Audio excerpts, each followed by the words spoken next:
बहुत समय पहले की बात है।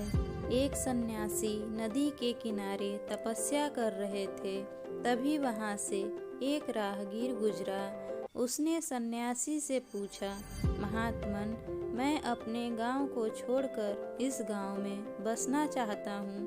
कृपा करके बताइए कि इस गांव के लोग कैसे हैं। सन्यासी ने कहा, भले आदमी, पहले तुम ये बताओ, जिस गांव से तुम आ रहे हो उस गांव में लोग कैसे हैं।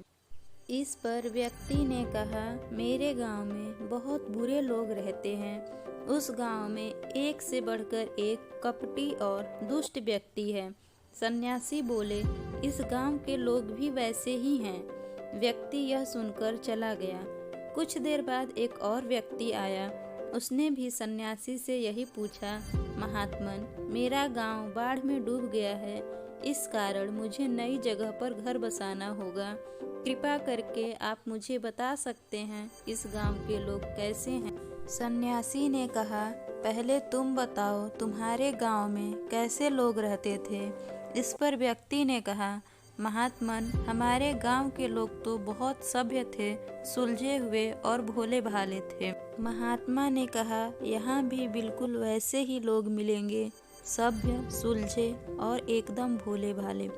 उस महात्मा के शिष्य ये सब देख रहे थे। फिर उन्होंने पूछा, गुरुदेव, आपने एक ही गांव के बारे में दो व्यक्तियों को अलग अलग बातें क्यों बताई। इस पर सन्यासी ने मुस्कुरा कर कहा, आप सब याद रखना, आमतौर पर चीज़ों को हम वैसा नहीं देखते जैसी वे हैं, बल्कि हम उन्हें वैसा देखते हैं जैसे हम खुद।